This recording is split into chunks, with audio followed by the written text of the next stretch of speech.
Muy buenas noches, queridos hermanos, querida audiencia de este su canal. La voz de María, comenzamos a esta hora el programa La Vida en Cristo. Comencemos en oración. En el nombre del Padre, del Hijo y del Espíritu Santo. Amén. Amén. Ven, Espíritu Santo, llena Llena los los corazones de corazones de tus tus fieles fieles, en- enciende en y el ellos fuego sagrado de tu tu amor. amor. Envía tu Espíritu y Espíritu, y todo todo será será creado y creado y renovará la la faz de faz la de la tierra. tierra. Oh Dios, que iluminaste los corazones de tus fieles con la La luz luz del del Espíritu Espíritu Santo, Santo, haz que guiado guiado por por ese el mismo mismo Espíritu Espíritu Santo, saboremos la la dulzura del dulzura del bien bien, y y gocemos gocemos siempre siempre de de su su divino consuelo. consuelo por Cristo nuestro Señor. Amén. Amén. Hermanas y hermanos, buenas noches nos de Dios. Hoy nos acompaña una gran amiga, una gran misionera, Soroneida. Buenas noches, Soroneida. Buenas noches, Padre. Sí, ya ustedes conocen a Soroneida. Soroneida tiene 25 años en Cuba, ¿verdad, hermana? Eh, hermana, esa actitud suya de ponerse en camino, entiendo yo, que nos recuerda el pueblo de Israel que para su liberación se puso en camino. Esa llamada que le hace Jesús, que le hace Dios a José, ponte en camino. Y José se puso en camino. O esa actitud de María, cuando recibe a Jesús en su vientre, se puso en camino y se fue a servir hacia allá, a las montañas de Judea, a su prima Santa Isabel, embarazada de 6 meses. Hermana, esa actitud de ponerse en camino, de irse lejos como usted se ha ido, usted tiene 25 años en Cuba. ¿De dónde le viene esa experiencia a usted? Bueno, Padre, ya otra vez se le ha hablado aquí. Esa experiencia viene de mi hogar porque mis padres desde pequeña pues me enseñaron al servicio, de darme sin esperar nada, de asistir a los enfermos en los hogares, a limpiarle la casa, cuando las mujeres estaban paridas, ir a buscarle los paños, lavarle. Toda esa experiencia la viví en mi hogar. Vamos otra vez.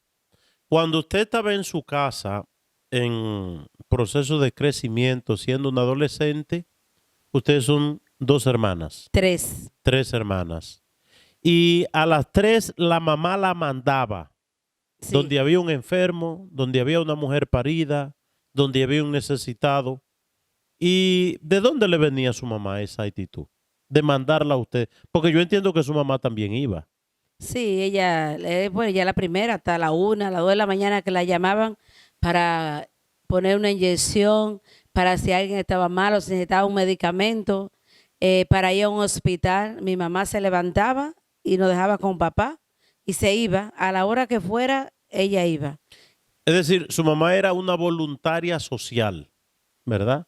Ante una necesidad la llamaban a ella. Ella Sí, sabía poner inyecciones, esas cosas. y de todo, suero, pues de todo, porque ella pertenecía por salud pública.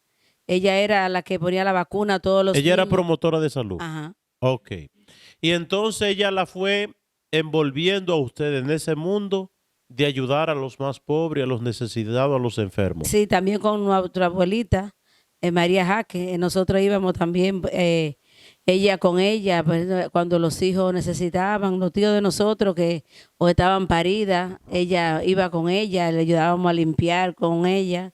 Mi mamá nos mandaba para que ella no fuera sola y nosotros la limpiábamos allá y después por la tardecita regresábamos. Entonces podemos decir, su hogar fue Sí. una escuela de servicio, de solidaridad. Y toda esa experiencia también mis hermanas la tienen, especialmente Marisa, que ella sigue siendo en el campo como mamá, que todo el que tiene un dolor, todo el que tiene algo acude a ella. Y ella sigue. Pues podemos decir que parte del trabajo que usted hace en Cuba, ella lo hace en su comunidad. Sí, Entonces, vamos a ver. Eso tenía un trasfondo cristiano, de vida de fe, de vida cristiana. O cuando la mandaban a usted era remunerado ese trabajo, es decir, le pagaban por eso, esperaban ustedes algún pago por eso que ustedes hacían. no, voluntariamente. Mi mamá siempre en mi casa era como la casa de Betania, Ajá. que todo el mundo llegaba. Mi mamá siempre tenía un plato de comida para el caminante. iban los muchachos a estudiar con nosotros y nosotros nunca nos ocupamos de que se haga una merienda, no. Nosotros veíamos que mi papá y mi mamá salían y al momento, estando nosotros todos reunidos, ellos llegaban con merienda, con comida, con... Era que todo el que llegaba como que se sentía acogido, se sentía querido en mi casa y eso es lo que uno ha vivido y es lo que uno ha ido sembrando por los lugares por donde uno ha ido pasando. No solamente yo, ya le digo, mis hermanas, tanto Alba Luz que está en la capital y Marisa, que nosotros pues nos hemos distinguido por eso, pero es por la herencia de nuestros padres y de nuestros abuelos que nos enseñaron eso, ese servicio desinteresado, siempre darse y sin esperar recompensa de nada y no sin distinción ni que si me cae bien, no. Hay que al que nos necesite, ahí estamos. Ok. Cuando usted decide entrar a las siervas de María, ¿había conocido otras experiencias o esa fue la única que conoció o dentro de la diversidad de funciones, ¿verdad? De carismas de las religiosas, la que más le atrajo fue esa, quizá porque esa era la que estaba en consonancia con lo que usted traía de su hogar? Bueno, yo visité varias porque como pertenecía a los grupos de pastoral juvenil, estaba para aquí, estaba para allí. Todas las monjas, pues no sé qué me veían y siempre estaban detrás de mí. En la de, ya yo iba a entrar con la de Chonsta, que fue con la que más yo hice experiencia, con la Altagraciana, Ajá. también hice experiencia. Y ya con la de Chonsta yo estaba ya lista para entrar. Como decía mi padre de la Arena, él fue que me llevó a ella. Pero no sé, después, cuando ya estaba terminando mi cuarto año de bachillerato, fueron al liceo de allá donde yo estudié, en la Guasuma de Vía Tapia, Salomé Ureña, de Enrique, cuando aquello. Y entonces ahí fueron unos seminaristas y llevaron, uno era sobrino de unas religiosas siervas de María, entonces se acercó a mí, me dio propaganda y yo me la llevé y me fui para mi casa. Y entonces un día parece que también se lo dio a las siervas y las siervas se aparecieron a mi casa un día. Me invitaron a un retiro en Cuaresma y yo tenía un catarro bien grande, como que está pasando ahora en este momento. Yo dije que no iba a ir porque no me sentía bien. Y ellos dijeron, no, no, nosotros somos enfermeras, vamos, vamos. Y me fui. Y duré 3 días, fuimos de lunes y regresamos el miércoles ya porque para celebrar el triduo ya en nuestra casa. Y ya desde que yo llegué allí, entré a las Siervas de María en Santiago y me arrodillé. Nosotros tenemos de costumbre rezar 3 Ave María cuando llegamos a la casa. Y me arrodillé en aquella iglesia. Yo sentí que ahí Dios me quería. Y ya cuando estuve en la entrevista con la directora, que era Fátima Lovera, ella me dijo, y ya me pusieron fecha y todo. Y ya enseguida en septiembre ya yo entré al aspirantado y algo que me ha pasado en mi vida, que yo entré siempre, yo nunca pensé cómo virar para atrás, ni que iba a experimentar, ni que no estaba segura. Yo siempre entré como para siempre. Usted sabe que eso me recuerda algo que decía Monseñor Flores. Decía él, cuando alguien dice tener eh, intenciones vocacionales, ¿verdad? Inquietudes vocacionales, si en 5 minutos ya yo terminé de hablar con esa persona, va a entrar al convento o va a entrar al seminario. Pero si la persona se pone de curiosa a saber todo y a preguntar, porque las cosas de Dios no son ni siquiera de entender mucho desde aquí de la cabeza, sino de inspiración de corazón. Entonces, ¿cuáles sacerdotes, hermana, incidieron en usted, en su vida cristiana, en su vida religiosa, en su vida vocacional? ¿Cuál es sacerdote usted más recuerda? Porque nosotros trabajamos juntos en pastoral juvenil en aquellos tiempos. ¿Y cuál es usted sacerdote usted más recuerda? El padre La Arena, El padre Ismael Arena, que el fue un español. sacerdote español, que en paz descanse, que sirvió con más de 20 años en nuestra parroquia y después sirvió también como 20 años también en Puerto Rico y que fue un gran promotor vocacional. Incluso yo estando en el seminario, él ya estaba en Puerto Rico y entonces Resulta que él me pagó todos los estudios, él me pagaba el seminario y me ayudaba, ¿verdad? En aquellos tiempos que era algo muy difícil. Yo no sé si usted tuvo la misma experiencia. Con el padre Arena, el de Colombia, A Iván Arena Iván fue, Averell. Ese sí nos pagaba los pasajes para ir cuando íbamos, nos invitaban a los encuentros vocacionales. Él siempre nos daba el pasaje o nos recogía y nos llevaba. sí, eso me pasaba a mí con el padre Iván Arena, Ujú. que éramos trabajando en pastoral juvenil y yo era del equipo diocesano. Y cuando había una reunión o alguna actividad en La Vega, pues él me pagaba ese pasaje. Estamos hablando de tiempos difíciles, No, ¿verdad? que si no uno no iba porque Sí, no, no, uno no tenía con qué pagarlo. la familia no tenía, éramos pobres, ¿verdad?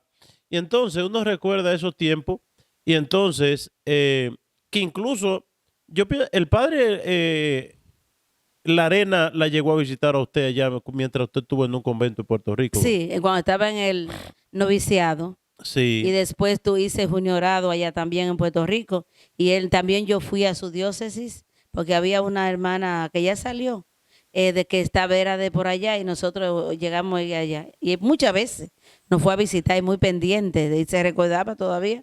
Porque como nosotros siempre íbamos a cantar con él por toda la capillita de los campos, nosotros ajá, lo seguíamos hasta 4 y 5 misas, nosotros escuchábamos los domingos, los sábados en las tardes.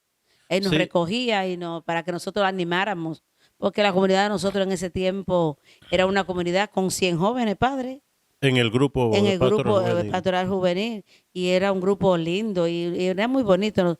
Yo le digo que Incluso con tal que usted diga, todos esos jóvenes que eran de Pastoral Juvenil, que se forjaron en la iglesia, que tenían esa dimensión espiritual y eclesial, hoy son grandes jóvenes. sí, La mayoría son profesionales, todos con casi, vida ordenada, con matrimonios estables, sí, casados con por una la vida próspera, No, ¿verdad? y los hijos se ven con futuro y ahora ya hay muchos que tienen hijos médicos, padre. Hijo médico. Sí, Es decir, si supiera la juventud en este tiempo que no hemos dejado engañar por el materialismo, el consumismo, los muchachos creen que la vida es para ponerse un pantalón, enseñando los pantaloncillos, un pantalón roto, un tatuaje, un peinado raro, una cosa, y reggaetón y bachata. La vida se ha limitado mucho. Los jóvenes de ahora viven una vida, podemos decir, vacía muy pobre, y ¿verdad? vacía, se ve. Porque nosotros quizás éramos pobres a nivel económico, pero éramos ricos, teníamos la iglesia, teníamos a Dios, los sacerdotes que nos motivaban, el trabajo con los jóvenes, y uno vivía tantas experiencias y vivía como a plenitud la vida, ¿verdad? Y feliz, que uno ahora tú dices, me aburro. Yo decía, ay, Dios mío, yo nunca tuve tiempo de aburrirme, Ajá. jamás. Yo llegaba del colegio, me iba para el campo, a llevar la comida a mi papá que estaba en el campo, de ahí venía a hacer los oficios, de ahí que iba a jugar voleibol, nosotros teníamos un equipo de voleibol muy bonito, de ahí que tenía una reunión, hacer la clase que nos tocaban, y ya, y a las 4 de la mañana, padre, ya yo estaba en pie, porque a mí me gustaba estudiar siempre bien temprano.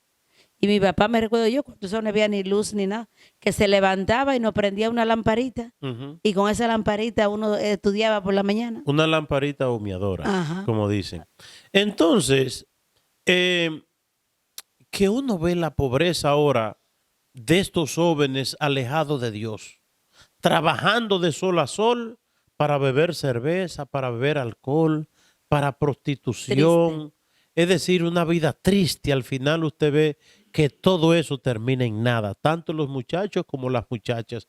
Es decir, nos hemos empobrecido por aquello que decía Santa Teresita, quien tiene a Dios lo tiene a todo, el que no tiene a Dios no tiene nada.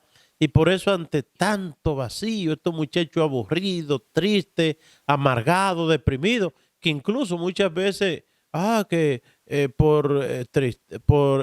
que amargamiento, de enamoramiento, se tiran al alcoholismo, a la borrachera, a la drogadicción, y nosotros que tenemos un centro de rehabilitación, uno ve a estos jóvenes destruidos. Hermana, vamos a ver, bonitas experiencias que tuvimos nosotros, bonita juventud, bonita niñez, bonita adolescencia, porque fueron etapas que vivimos con Dios y vivimos en la iglesia, ¿verdad? La riqueza de la iglesia, que es una situación que yo siempre se lo digo en las misas. Cuando un papá y una mamá llevan a sus hijos a la iglesia desde pequeño, y lo integran al coro, lo integran a leer, lo integran en los grupos, ¿verdad?, de la iglesia. Ese muchacho, la iglesia es una universidad y van adquiriendo y van desarrollando su liderazgo y difícilmente que usted vea a un muchacho que se haya criado de lleno en la iglesia, que sea un muchacho un fracasado hoy. No, Eso no existe. ¿Usted cuál le ha visto? ninguno. Yo no he visto, y lo ve uno también ahora por los sobrinos de uno. Lo que usted ve que son de la iglesia son diferentes a los que no van. Y uno lo distingue en su misma familia. Los que no le gustan a la iglesia, usted ve que todo le sale mal. Ujú. Pero lo que usted ve que es todo porque están dedicados a lo que tienen que estar, Sí. a los estudios, porque muchas veces, ayer, como hablábamos, padre, de la pobreza, que a uno le da tristeza que ve tanto, que tan pobre, que uno lo ve también en los campos, ahora yo lo veo, padres que no se preocupan con que los tablets el día entero y los niños no estudian. Y uno ve otros muchachos que los padres le exigen que tienen su tiempo de diversión, pero su tiempo de ir a la iglesia, que es lo primero que Dios, y su tiempo para estudiar. Y usted ve la diferencia. Con la diferencia. Pero una cosa muy diferente también que nosotros hemos hablado mucho, usted le pregunta a los profesores, es lo mismo un muchacho que viene de un hogar cristiano, donde se ora, donde se va a la iglesia, a un muchacho donde no se va a la iglesia. Es muy diferente. Totalmente. Y el matrimonio, los matrimonios igual. Usted ve la diferencia cuando Dios no ocupa el primer lugar en una casa, un hogar, aunque sea un hogar que sea divorciado, pero si esa persona se dedica a la iglesia, cambia y no se amarga, ni se tira, ni se aburre, no, porque no tengo esto, no. Porque Dios le da la felicidad interior a toda la persona y te llena. Porque yo no he visto otra cosa de que porque todo las personas cambian, la vida cambian y lo único que no cambia es Dios, Padre. Lo único. Dios siempre está en la buena, en la mala, en todas las dificultades que te presenta. Lo único que te da fortaleza y lo único que te da felicidad es Jesucristo. Todo lo demás es pasajero. Es el mismo Jesucristo ayer, hoy y siempre, hermana. Usted se consagra y tiempo después va a parar a Cuba. Cuando usted llega a Cuba, que ve esa pobreza que hay, esa vida austera que hay que llevar, porque no hay comida en abundancia, no hay vehículos, los vehículos que hay aquí, no hay esa facilidad de usted ir a una tienda y usted tener lo que quiere. Es decir, usted se encuentra en una vida sumamente difícil. ¿Cómo fue en esos comienzos de usted allá en Cuba? Bueno, lo primero, padre, es que cuando uno va a Cuba, las mismas hermanas, porque no todas les gustan estar en Cuba, te meten como miedo. Y cuando uno llega allí, ¿Qué le decían a usted cuando usted iba para Cuba? adiós, no, es que allí no se puede hablar, que esto, que lo otro, que mucho cuidado, que tú no puedes repartir nada, ni dar en estampita, ni dar un rosario, que tengan cuidado. Y yo callada, yo nunca respondí. Y yo cuando iba de noche a los hospitales, yo llevaba rosario, llevaba de todo. Yo me sentaba al lado del paciente, porque siempre me ha gustado sentarme cerca del paciente, porque uno le transmite la paz y la tranquilidad. Y yo... Van a los hospitales, usted se sienta a ser al lado de un paciente que usted fue a amanecer, a atender a ese paciente. Sí, Ok, ese es el carisma de ustedes, ir a los hospitales, ir a las casas, atender a esos pacientes que no tienen quien lo atienda. Entonces, usted va al hospital y le gusta sentarse cerca del paciente. para transmitirle mi espíritu, porque muchos me lo han dicho que a veces uno lo encuentra reverde y a veces no quieren que uno le ore ni nada. Y entonces una hermana ya, soy Bonifacia, que usted la conoce, ella siempre me dijo, cuando nosotros antes no teníamos carro para ir a la asistencia, nos teníamos que montar en camello. Y usted sabe que ahí los hombres le pasan por el lado y el otro dice, siempre para... Usted se montaba en un camello. Ajá, para ir a la asistencia, porque cuando aquello no teníamos transporte. Ajá. Y éramos muchos, en aquel tiempo salíamos 18 por la noche en La Habana a asistir. 18 Monjas por la noche. Y entonces no cabíamos, teníamos una guaguita y no cabíamos. Y él me enseñó. Primero, cuando tú vayas en eso, te abre un poco la pierna para que nadie te toque y también te agarre, que no te vaya a caer encima de cualquier hombre que te vaya a tocar. Vamos a ver, Cuando usted habla de camello, no es el camello de Medio Oriente. ¿Qué es el camello en Cuba? Una guagua grandota que caben como 200 o 300 personas. Ok. Ah. Y ahí hay que ir, eso llenito Agarrar de gente, mano, ya tú sabes, y agarrado. de mano, porque Ok. a veces uno está en la puerta. Esa es una cosa. Y la segunda cosa, ella me enseñó que cuando uno va a cuidar a un paciente, si el paciente está muy rebelde o no te quiere, porque pasa, uno lo que tiene que hacer es sentarse cerquita del paciente y orar. Está orando ahí al lado del paciente y dice ya, cuando tú te paras de ahí, es diferente. Y yo tuve mucha experiencia así. Y otra, Usted se sentaba en silencio a orar. a orar. Ajá. No me, aunque hubieran mucho, porque a veces uno estaba en una sala de 12 hasta de 14 pacientes y a veces uno pasaba Via Cruz y cuando estaban tranquilos así, y se paraba o uno estaba, decía, venga a orarle a este paciente, porque eso es otra cosa que me enseñaron, que uno no podía ir como a presentarse, mira, yo voy a orar por ti. Uno tenía que dejar que la persona venga a uno. Y así yo lo hacía. Lo mismo cuando yo le daba un rosario a usted que estaba a mi lado, y ya esa se lo decía a aquella, y esa se lo decía. Y cuando yo venía, yo no me paraba de mi sitio. Muchas veces venían a preguntar, yo no me parado. Si vienen y me piden a mí algo, yo se lo doy. Y así yo repartía, padre, a todo médico y todo. Yo en mi lugar, yo le daba a una sola persona. Y esa persona la iba pasando, y todo el mundo venía a pedirme. Y lo mismo para ir a orar a los pacientes. Le pedían rosario y estampita Ajá, de oración. eso es. Y lo mismo para orar. A veces tenían personas en intensivo, venían y te decían, uno va según esté tu paciente, porque si tu paciente está muy grave o está que se quiere quitar el suero, usted no puede dejar lo que tiene, pero cuando el paciente está bien, nosotras pues todo el hospital casi porque la persona le gustaba. Por eso yo en Cuba siempre me he sentido bien, porque aunque es un país comunista, están ansiosos de Dios. Usted sabe que me decía una señora eso, bueno, delante de usted, una vez que teníamos un encuentro allá en Holguín, y había mucha gente, ese día había más de 200 gente, y una señora dijo, padre, tenemos hambre de medicina, hambre de comida, tenemos muchas necesidades, pero el hambre más grande es de Dios. Y entonces, a usted nunca se le metió la cabeza, yo me voy de aquí de Cuba. No, jamás. Bueno, toda mi familia, ya está bueno. Y todo, y la misma... La familia le dice a usted que ya es bueno que venga Sí, para no, acá. mi mamá jamás en mi vida, ni cuando estuvo, usted sabe que estuvo en esa gravedad, ni me agitó, no, que venga, cuidarme, no. Mi mamá decía que ya yo no era de ella, que yo era de Dios. Y ninguna de mis hermanas, Marisa, tú sabes, a veces, porque es la que ha estado más de frente en mi casa y es la que, porque Balú como estaba en la capital, sí venía, pero no era como Marisa que estaba de frente. Ella sí me decía, ay, tú vas a venir, pero yo se lo decía, tampoco seré, porque tú sabes que ya me ayudan y todo ahora que están detrás de mí. Ahora yo me siento con ella como si estuviera con mi mamá, porque me cuidan y están pendientes de mí, pero que nunca me agitaron así. Otra persona así, los primos que no saben.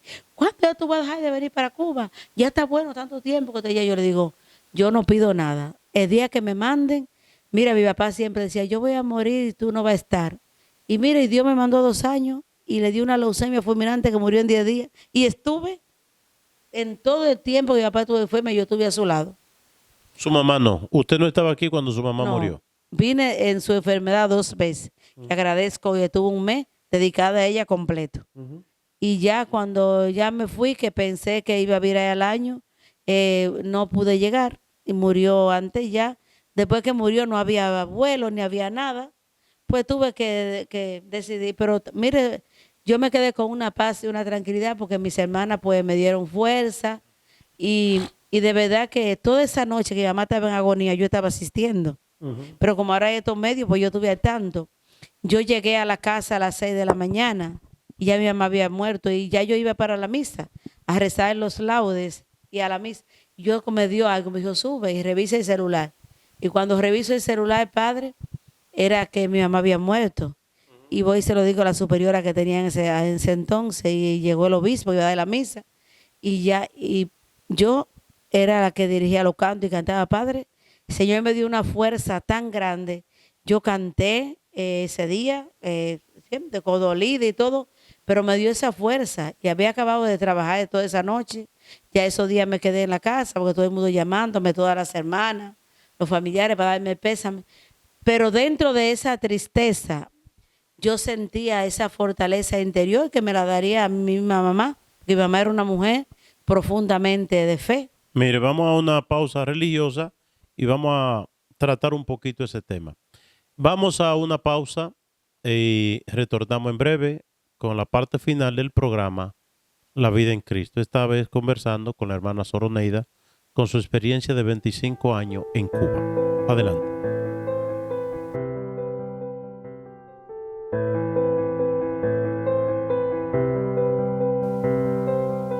Bien, hermanas y hermanos, estamos en conversación aquí con la experiencia vocacional de la hermana Soroneida en Cuba, 25 años sirviendo allá y tiene una escuela, su escuela fue su hogar, la formación de su hogar. Hermana, entonces cuando usted viene a nuestro país o va a los Estados Unidos, viaja a otro país, que usted ve todo lo que en Cuba no hay, ¿qué sentimiento le da a usted? Bueno, de momento uno se siente así que como comprimido porque uno quiere llevárselo todo, padre, y no puede. Pero además de eso, también veo que aunque la persona lo tiene todo, veo que la gente como que no es feliz. Es decir, usted ve la diferencia económica, ¿verdad? Aquí hay de todo y hay facilidad, ¿verdad?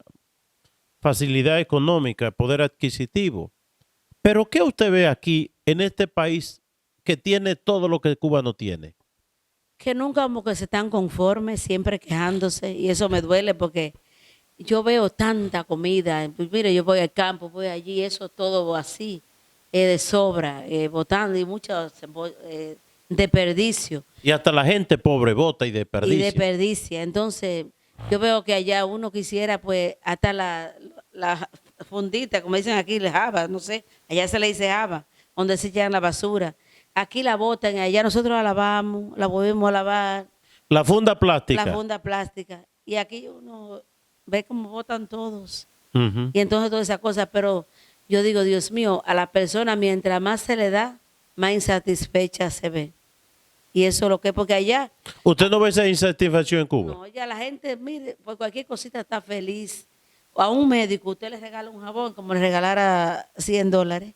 Ujú. Un caramelo. A veces, nosotros siempre, porque los superiores nos dan a veces meriendita y uno guarda y eso, y uno tiene a veces caramelo y tú lo ves, esa gente que toda la noche que sin comer nada y tú le das o algo de tu merienda o le das un caramelo y esa persona se transforman.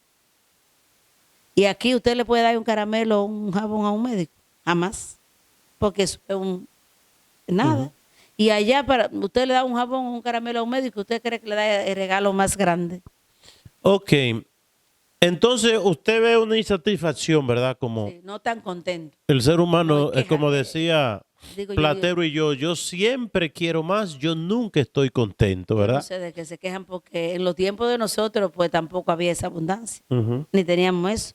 Uno tenía 25 pesos y a lo mejor en aquellos tiempos 25 pesos yo sé que eran muchos. Te daban 5 centavos para la merienda para tú ir a la escuela.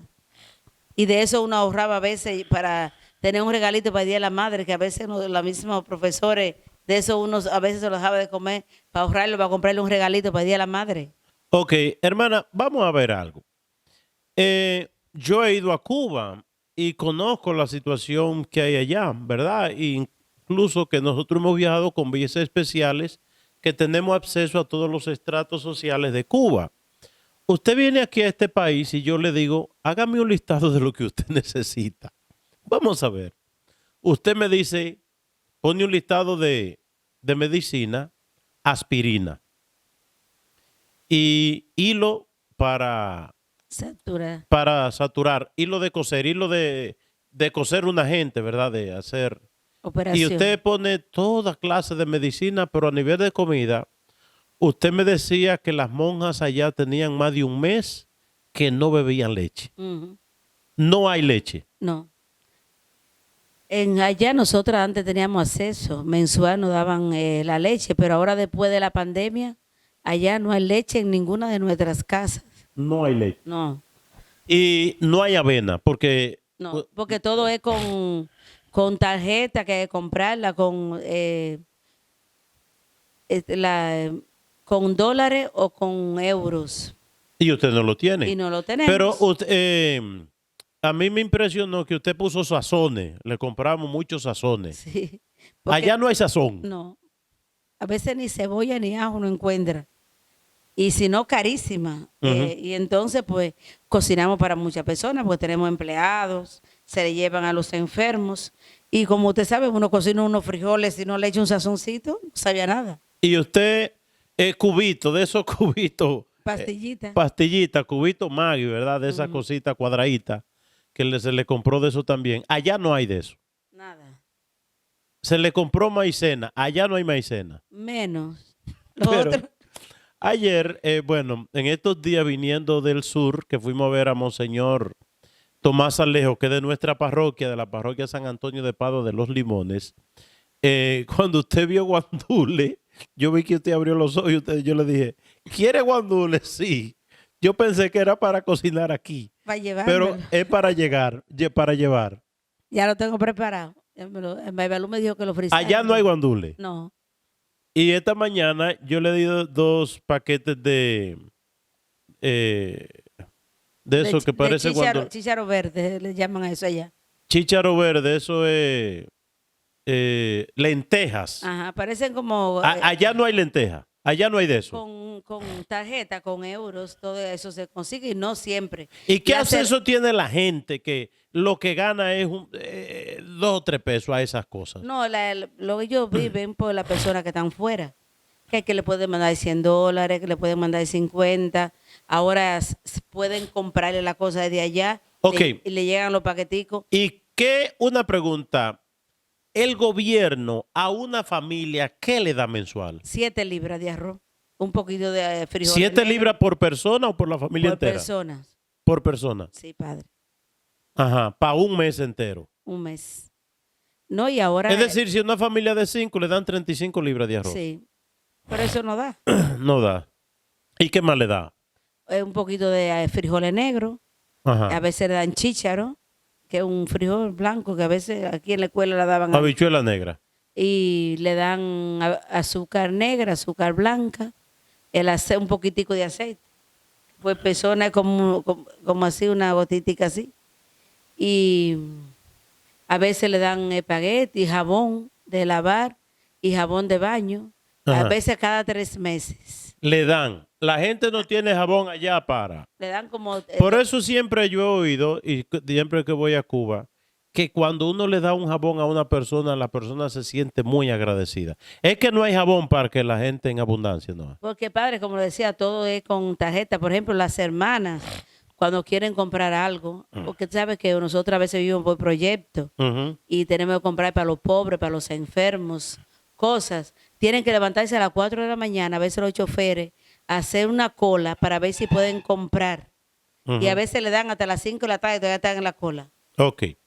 Entonces, hermana, hay...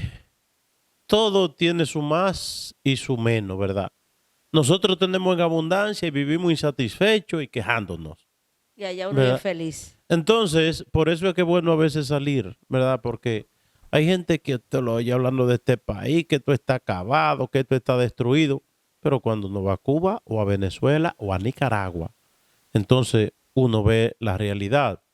Entonces, hermana, en estos tiempos, bueno, agradecer de corazón, hay gente tan pobre, tan pobre, tan pobre aquí, que para usted, porque lo motivamos en la misa y por la televisión también, pues han traído paqueticos y yo me he quedado impresionado,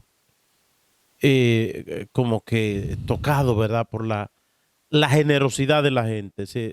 La gente tan generosa, ¿verdad? Aquí en nuestra parroquia, en nuestro país, la gente, una generosidad, y sobre todo la gente pobre, ¿verdad? Y sobre todo que yo lo motivo porque al conocer a Cuba y la labor que ustedes hacen allá, que allá la gente llega a buscar una chancleta, a buscar una falda, a buscar un Todos. pantalón, Allá. a buscar un interior, a buscar una toallita, una toalla sanitaria, todas esas cosas. y la apertura que ustedes tienen a la gente. Yo oía gente diciendo en Holguín que ellos no saben qué habría sido de ellos sin ustedes, decían ellos. Entonces, hermana, ¿qué perspectiva, qué ilusión tiene la gente todavía como esperanza en el gobierno como había antes cuando usted llegó a Cuba? De esa gente que tenían y que la revolución y que vamos a esto. ¿Ha ido decayendo, ha ido creciendo? No, allá ya la persona no confía en el gobierno. Lo que pasa es que Hay un a descontento. un descontento total. Nosotras cuidamos, como le dije, personas de gobierno, que uno lo ve, que uno no hablan, pero uno se ve que están insatisfechos, que no es lo que ellos creían, ni lo que le prometían, ni lo que le ofrecían, no. Y los jóvenes principalmente allá no tienen proyecto, no tienen ilusión, aunque usted sabe allí, pero no tienen eso, pero usted lo ve que siempre están con chistes, que a pesar de lo que están pasando, pero no se dejan como aplastar, no, ellos todavía se sienten con esperanza, pero ¿sabe? Para salir de allá, no para vivir, porque ya para vivir allá ningún joven tiene Ilusiones. sí, porque ellos se ven que trabajan, que estudian y no ven nada. Ujú. Y entonces eso no le hace como que lo estanca. Ok. Hermana, su experiencia en Cuba, usted sabe que antes, que Fidel, la revolución, que el gobierno, pues mucha gente incluso se burlaban de la iglesia. Incluso mucha gente salían de la iglesia porque veían más futuro, más ilusión allá. Sin embargo, hay una decadencia de la esperanza de la gente en el pueblo y hay un retorno de mucha de esa gente a la iglesia. Sí, mire ahora con toda la pandemia que se hacía habitual la misa por la radio, por la televisión. ¿Le han dado oportunidad para que se transmita la misa en radio y televisión? Sí, cuando tuvo la pandemia fuerte, todos los domingos se hacía desde el cobre, desde el santuario de la Virgen de la Caridad, se transmitía la Eucaristía muy linda. El obispo de allá, Dionisio, y por toda la diócesis, por el radio, todos los domingos todavía eso se mantiene. De ayer me lo mandaron ya, porque ellos siempre me lo mandan. Y es verdad que es una experiencia muy linda, que hay una cosa que por la pandemia se ha logrado eso. Y pensamos que va a poder seguir. Que eso nunca se había visto en Cuba. No, jamás. Ajá. Y también la vida cristiana, que allá tampoco se hacía, pero como no hay material, se dejó de llevar a la iglesia, que es una hojita como si fuera aquí el periódico Camino, que lo atienden los jesuitas allá. Y ahora no hay material. Y entonces lo que se está pasando es por los celulares, a toda la persona, por todos esos medios que tiene la gente. Y mire, y se ha mantenido, no se ha dejado caer, y todas esas cosas lo han valorado. Y el retorno después de la pandemia a la iglesia ha sido mucho. Mucha gente ha vuelto a la iglesia. Sí, sí. Y la catequesis ya está funcionando, aunque sea con la pandemia, en todas nuestras casas. Hay mucho bautizo y matrimonio allá. Bastante. Y la gente se le ve como esa ansia de Dios, como que la pandemia también lo motivó. Lo hizo reflexionar. Lo hizo reflexionar. Hermana, cuéntenos una experiencia que usted me contaba ayer. Un día que ustedes iban a atender a los enfermos, el vehículo de ustedes no servía y llamaron a un sacerdote. ¿A quién fue que llamaron? A Monseñor Juan, que hoy es el cardenal de allá.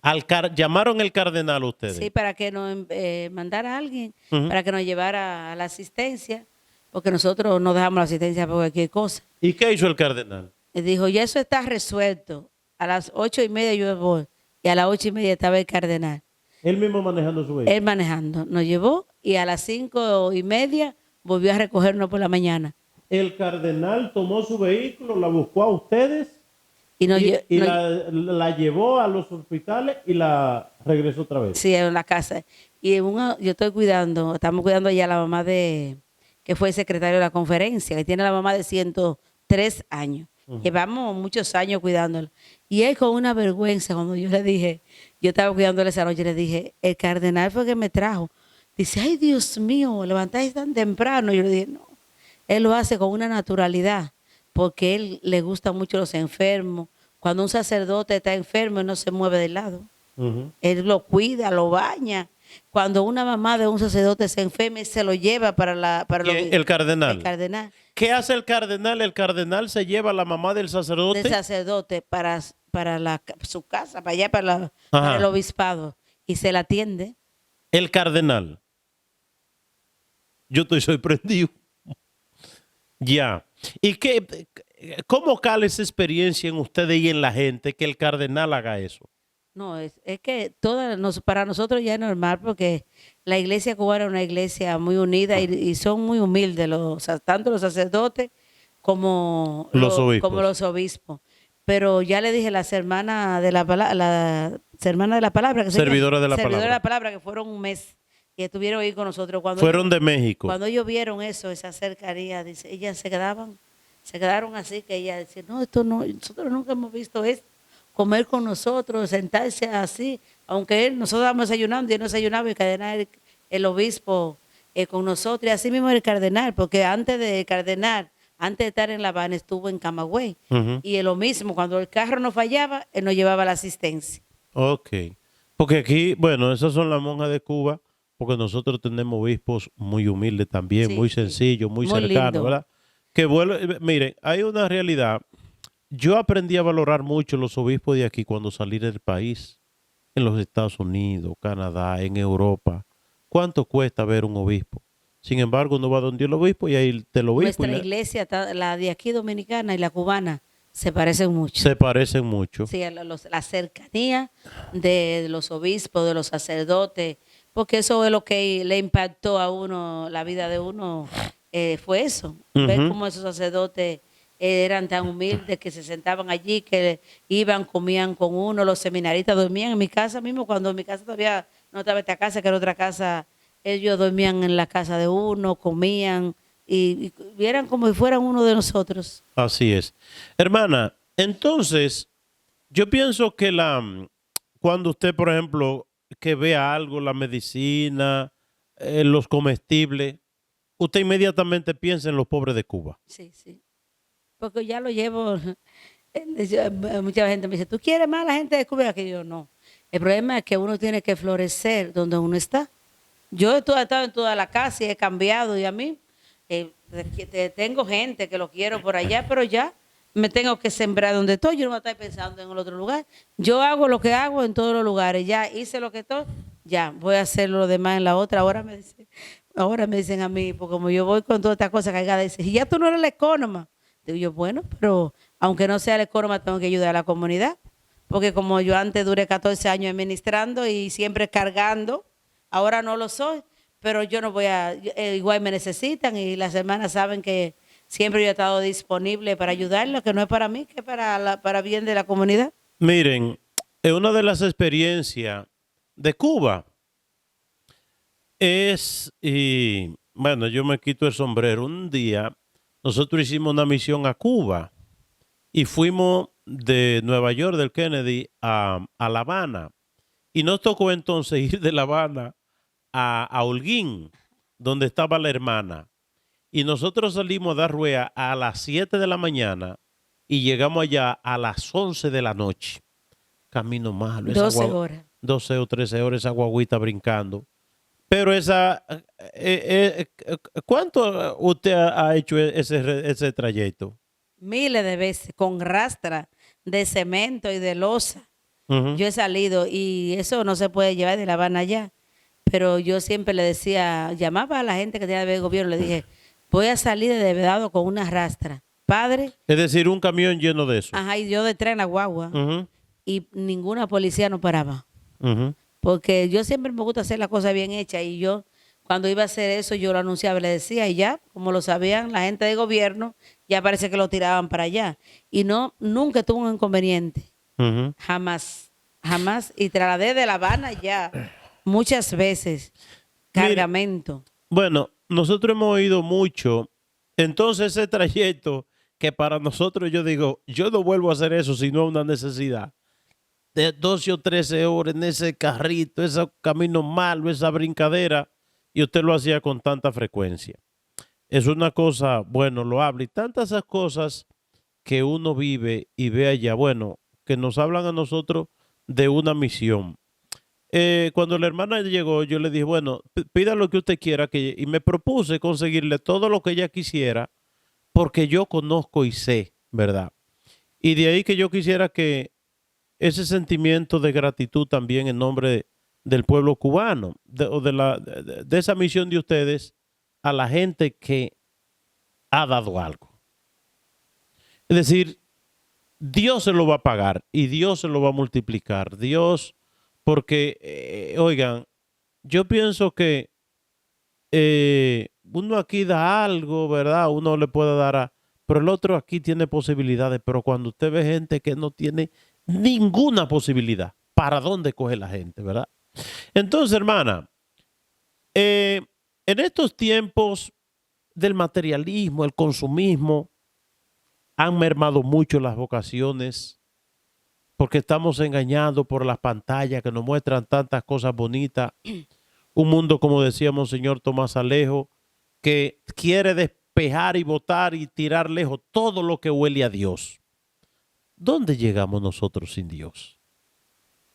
Bueno, padre, mi experiencia personal, sin Dios no llegamos a ningún lugar. Eso como dice, puede ponerse un lazo, como dicen comúnmente la gente, porque es que Dios es el único que te da la fortaleza, te da la fuerza, y yo lo he sentido muchas veces por esos mundos de Cuba, porque yo estuve 8 años también dirigiendo la pastoral de la salud en la diócesis de Holguín, fui la asesora en la diócesis y recorrí todos esos pueblos formando personas para que pudieran cuidar a los enfermos en la casa, los visitaran, para que le llevaran la comunión y todas esas cosas. Y tú vas encontrando por toda esa gente, que no, mucha gente que allá muy pocos saben de letra, otros, muy pocas personas, pero tú ves esa humildad de toda esa persona y que no fueron personas de gobierno, muchas, porque tenemos en la iglesia muchas personas fueron de gobierno. Y ellos se dieron cuenta que sin Dios no pueden caminar. Y han dejado eso, han retornado a la iglesia. Que es mucha humildad por la parte de ellos, porque cuando tú ves que llega un chivato a la iglesia, todo el mundo anda así y la gente se da cuenta. ¿O no? La gente se da cuenta cuando hay un chivato en la iglesia. Claro, porque a veces esa fue la que te tiró huevo. Porque allá cuando la gente que no era de la iglesia, muchas personas le tiraban huevos, se burlaban de los que iban a la iglesia. De los que iban a la iglesia. Y entonces esa gente han muerto. Esos que te tiraron huevos están hoy en la iglesia. Se han dado cuenta que sin Dios no hay nada. Y eso la iglesia ha tenido que hacer un trabajo fuerte, porque ellos se sentían rechazados. Fue lo mismo de la iglesia, porque no. Esos que nunca han venido y a veces están ocupando los primeros puestos, porque son gente preparada. Y son casi de la mayoría de esas personas son los que están trabajando en todos los grupos dentro de la iglesia. Esa gente que antes tiraban huevos, que antes se reían de los que iban a la iglesia, hoy están metidos en la iglesia. Hoy están en la iglesia. Pero también había un celo de los que perseveraron en la iglesia con relación a esa gente. Exactamente.